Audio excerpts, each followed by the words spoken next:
Greetings, friends, and welcome to Den with me, Jmac, the Red Island Shaver. So glad to have you guys all aboard for the midweek video. And as always, let's get right into it. We'll get the bougie mister out, get some water on the face, and get ready to enjoy a fantastic shave. A soap for today, one of my all-time favorites, first Canadian shave, Ace of Spades. This was done for a Canadian retailer 3 years ago, I think it was 3 years ago, to celebrate the Toronto Raptors winning the NBA championship. This is such a baller scent. I was actually going to do this shave yesterday, and my father-in-law was visiting, so I did not get to do the shave. So we're doing the Tobacco Tuesday on Wednesday. So still getting a nice tobacco shave in though. Brush for today is this beautiful brush from AKA Brushworx. The Never Alone 2 brush. You guys have seen it a bunch. Absolutely love it. And it's got that nice G5C knot in it. And we'll get right in here and get loading up. There's going to be a little bit of tub clinking. This soap is getting down. It's been heavily used, but man, oh man, I love this one. Scent notes on this are tobacco, like cigar tobacco, bourbon, cherry, and bergamot, just to give it a little bit of brightness, just to lift the scent up. And it is so wonderfully blended. Oh, what a scent. You get that initial hit of the cigar smoke, and with that cherry, it makes it a nice sweet cigar smoke. And then you get that bourbon in there, the booziness. It really is a celebration in a soap tub. Oh, I love it. Love it, love it, love it. We're going to load it pretty heavy here. And we are going to enjoy this shave. How is everybody's week going? We're doing good here on the Red Island. Our weather is staying pretty nice. It's a balmy 7 degrees Celsius out today, which is nice. We will definitely take that. There's really been no snow here to speak of, so it's holding up well. It's the way we like it. I'm not a big fan of the snow. Yeah, not a big fan of the snow at all. Funny, you know, when you're a kid, you're like, oh, I can't wait until it snows. And then when you're an adult, you're like, yeah, I hope I never see snow ever again. But that's where we're at. We did get the tire situation fixed up. We went into the dealership on Monday. They still couldn't find the leak, but it definitely was leaking. The tire was down to 20 pounds of air. So they gave us a loaner and sent us home. Well, they took our tire and rim to another tire shop, a dedicated tire shop, and put it in a dunk tank. And apparently it was quite hard to find the leak even there. And the big problem with the tire was it just wasn't leaking when it wasn't on the vehicle without weight pushing on it. Anyway, they managed to find the leak. It was in the sidewall of the tire. There was a pinhole in the sidewall, and that's where it was leaking from. So they threw a new tire on, all warranty, and we are back in action. And that was Monday. This is Wednesday, and no TPMS warnings to be seen, so that's good. Hopefully that saga is over and done with now. But yeah, definitely interesting. It's a new one. I don't think I've ever seen a tire leak in the sidewall like that. But anyway, good on the dealership. They stuck with it. And you know, they were committed to finding the leak because they were very perplexed. So I can't hold them in any fault. They you know, when they were trying to find the leak in the shop, you know, they're using soap solution and you know, pumping a lot of air into the tire. I think they put like 65 pounds of air into the tire, and then, you know, spray it down with the soap solution like everywhere, just trying to find bubbles, and they couldn't find bubbles. So, you know, I sympathize. Jesus, I can't English today.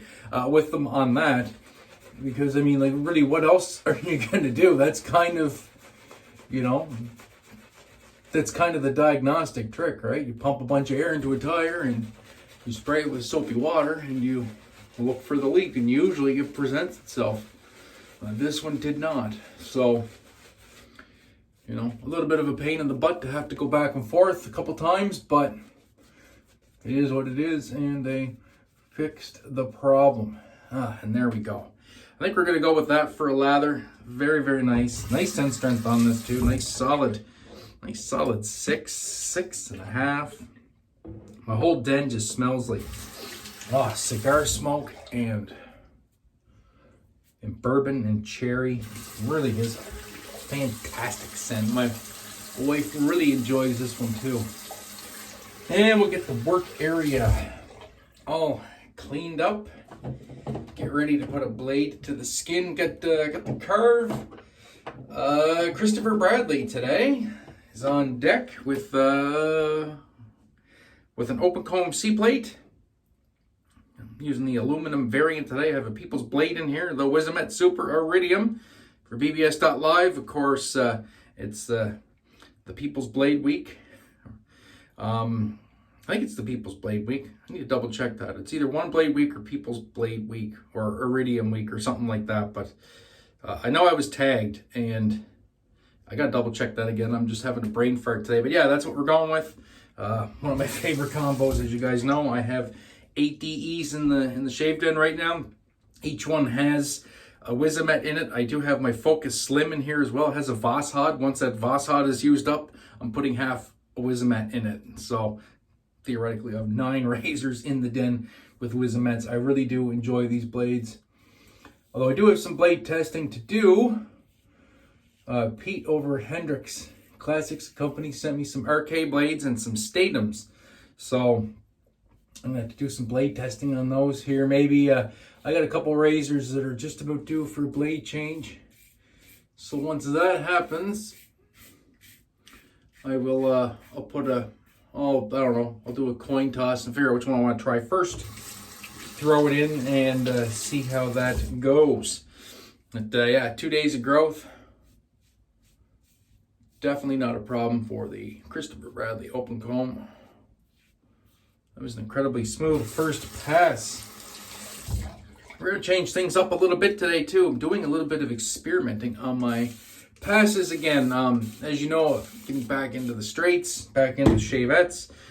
So I kind of have to shave 2 different ways because of my grain growth. So if I'm using a DE, I usually do one north to south pass, and then I'll do a downwards angled pass, then an upwards angled pass, and that usually gets everything. If I do use a shavette or a straight, I do one north to south, and then I do 2 south to north passes, trying to angle them a little bit if I can, and then I'll do the DE cleanup. So in the sake of shave continuity, I am trying out, I'm going to try and do my passes more or less the same, but with the third pass, I'll do a little bit more J-hooking and buffing, and just trying to keep some continuity between the passes. Sometimes that's what you have to do if you're a straight razor shaver. You have to adjust your passes a little bit depending on which way your growth grows. And so I am trying to maintain that continuity. So that's the same. I do that no matter what I'm using. So now we'll try the south to north.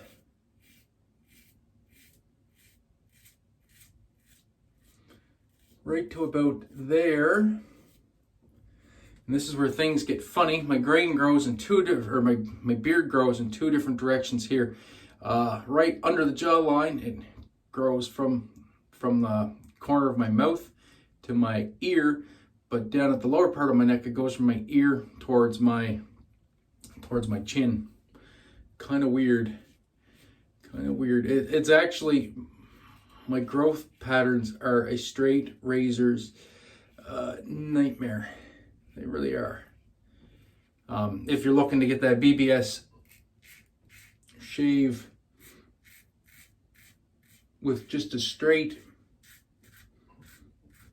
it's not going to happen. And it took me a long time to accept that. I just felt like a like a failure almost, because I had to use the DE to do the cleanup. But not everybody is blessed with pure up and down growth patterns. Just, it is what it is. So I've adopted the mindset of, you know, instead of using one great razor to enjoy a shave, I get to use 2 great razors. So change that mindset, and it's no longer a big deal.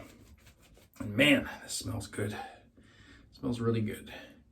We'll get a good layer of lather on for this last pass, because this is the one where the rubber meets the road, so to speak. Got to do a lot of buffing on this one, and I want to get a good bunch of lather. So now we will angle up just a bit, apply a bit of buffing, just so I can really hone in on those areas. I managed to cut myself here the other day with the Overlander. Had a couple of weepers. That doesn't happen too often, especially with the Overlander. So now, right here, there's a little bit of furriness. Just want to kind of lightly grab that area right there. That feels good. Trying very hard not to overshave here. So I'm going to have to a little bit, but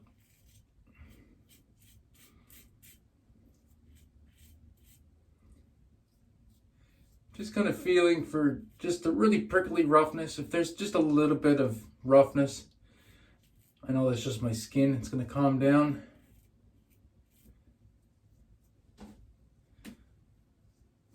Yeah, that's fine. And there we go. That was easy. Skin feels nice still. Doesn't really feel irritated or overworked over here, which is what I'm looking for. Very, very light touch there. And now we'll go over here.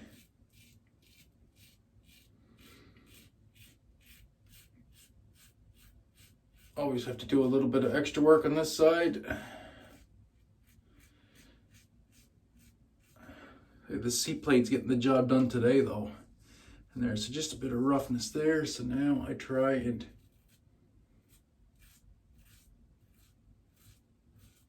J-hook towards the ear. Tried using my left hand to pull straight that way. It just feels so unnatural and weird. I don't like doing it, so I just try and do it with the dominant hand.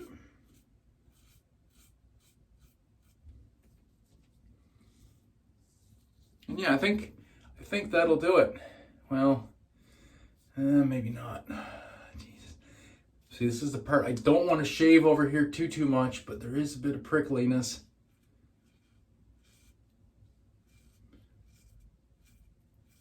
I just want nice, smooth skin.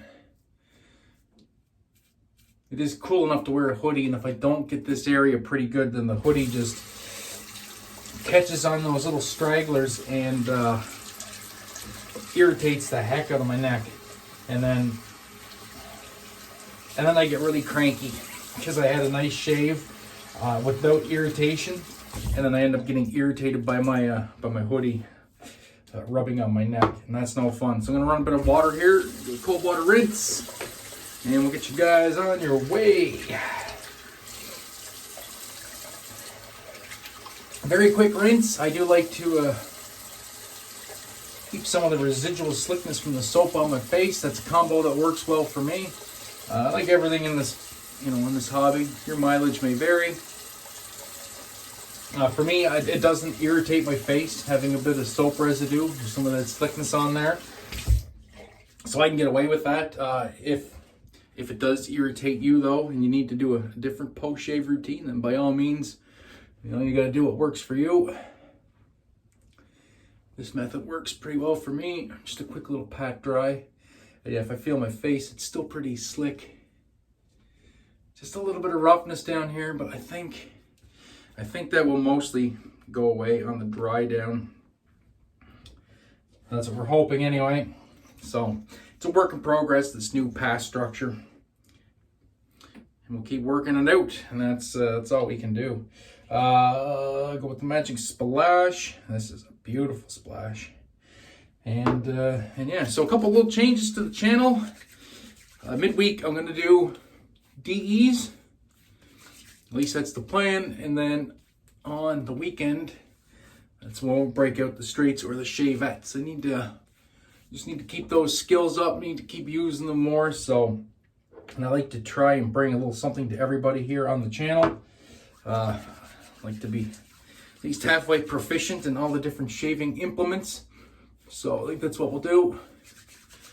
So, you know, if you're not a straight razor user or a shavette user, you're not really 100% interested in that kind of content, no worries, that's fine.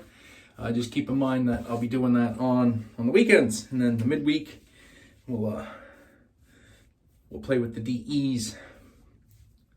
And yeah, well, it's very nice. I think that's gonna dry down all right. I think so. All right, guys. Well, that's gonna do it for this one. Time to go make a pot of coffee, do some editing, get this uploaded to the interwebs, and that'll do it for me. So until next time, my friends, be safe, be kind to one another, have a great day, and an even better shave. And remember, you are never alone. Peace.